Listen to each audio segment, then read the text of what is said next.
Yon, good day mga paps, mga bossing. Nung topic naman natin ngayon, Suzuki XL7. So ang gagawin po natin dito, mag-under chassis maintenance tayo and mag-ATF maintenance po tayo.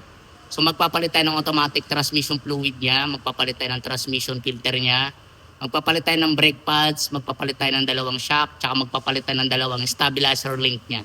So yun ang mga job order na gagawin natin ngayon dito sa shop. So stay tuned lang mga paps, pakita ko ng unit sa inyo.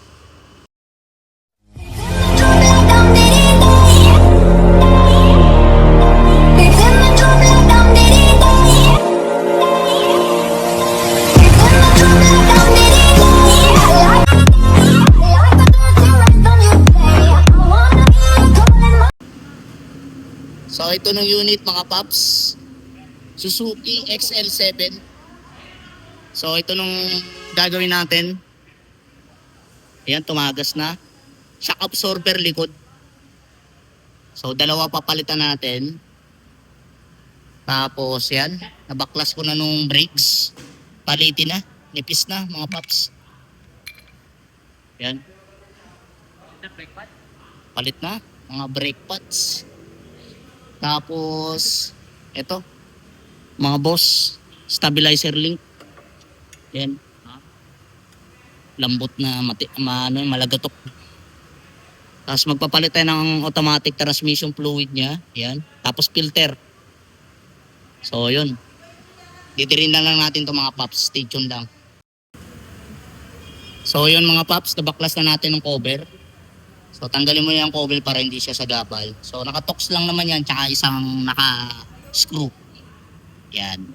So may tools lang na ginagamit yan. Ito nang gamit namin.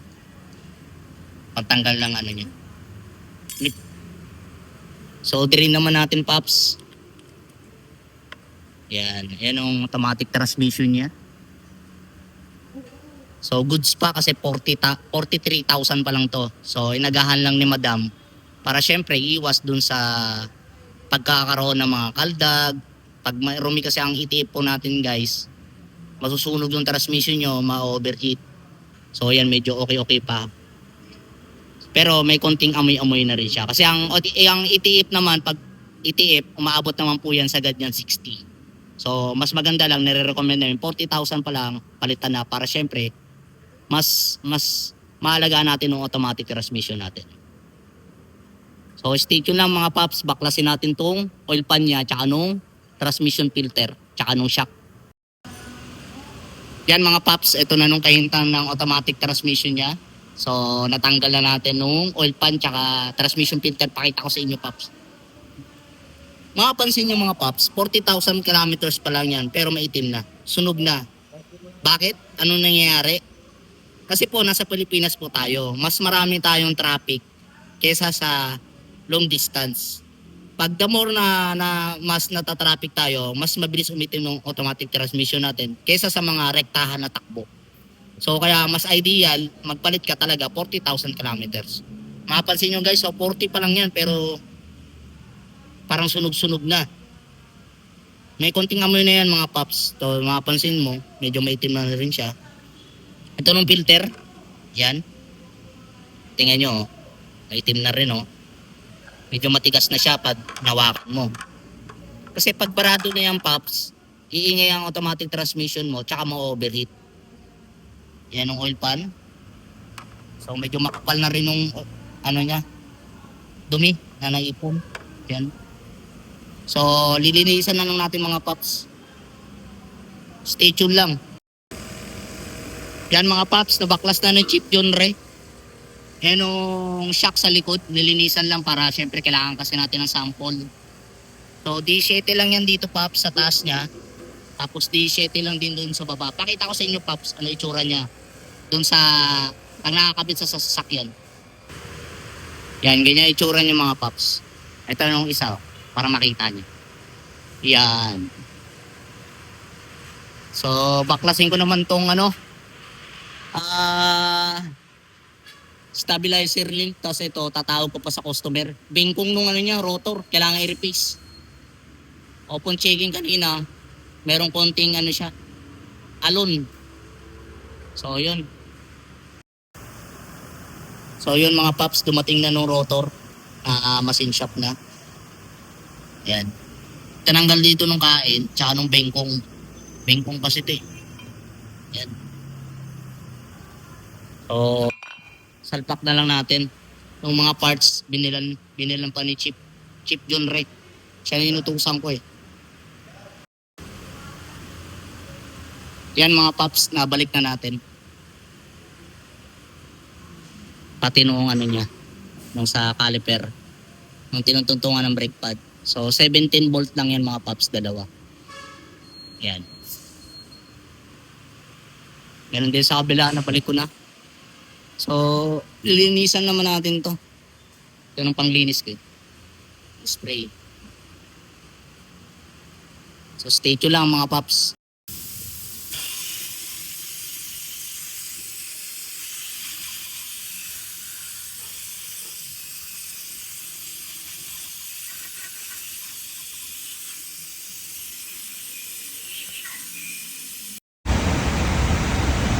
So, yun. Dumating na nung in-order ko sa supplier. Ito nung transmission filter niya. Genuine parts, saka transmission oil. Suzuki. Yan. So, kakabit na lang natin to mga paps. Hinihintay ko pa ng ibang parts na pinabili ko sa kasama kong chip mechanic. So, ayan, nalinis ko na nung oil pan. Nilagyan ko na rin ng silicone na beta brake for safety na hindi tumagas. Pero siyempre, saktong dami lang ilalagay nyo. So, yun, dumating na nung ibang parts. 555 gamit namin. Japan kasi ang 555. Yan. Stabilizer link. Ayan, pops. So, pag mga bago yan, hindi yan sira. Hindi mo mapihit yan. Yan, tigas. Tigas.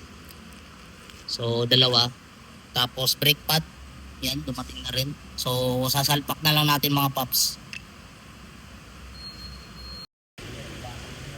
So, yun mga pops. Nasali na natin ng mga ATF.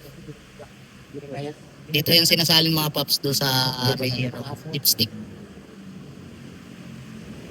Tapos, yan. Nabalik na natin ng mga brake pads niya. Kita nyo, ang ganda na ng niya, preno. Tapos, stabilizer link. 14 lang yan mga pops. Tapos, pangontra alin. Tapos, 14 lang din sa bolt. Tapos, kabit natin ng mga gulong. Pero, i-rotate pa natin yung mga pops. X natin. Tapos, adjust. Panda rin natin. Tapos, test drive. So, stay tuned lang mga boss. So, yun. Nabalik na natin ng mga gulong. Ligpitan na lang ni Chip John Ray. So, ite-test drive ko na lang mga pops. Stay tuned lang.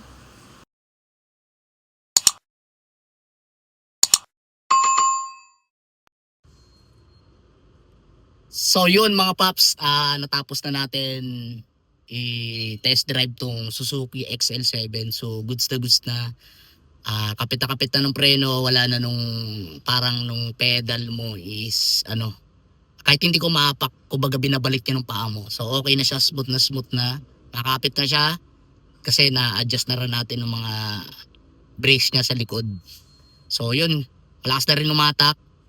So yun, meron tayo ulit bagong happy customer, si Madam. So yun, follow nyo na po kami sa Facebook page po namin, YouTube channel, and TikTok account. Sa TikTok, pwede nyo po mabili doon nung parts na ginamit po namin na genuine parts, saka nung mga Japan parts. So yun lang. See you on next video topic mga paps. Sana meron kayo natutunan doon. Hindi ko lang masyadong sobrang na details kasi sobrang dami talagang ginagawa dito sa shop. So pila-pila sila dyan na nagpapagawa. So yun lang. Peace.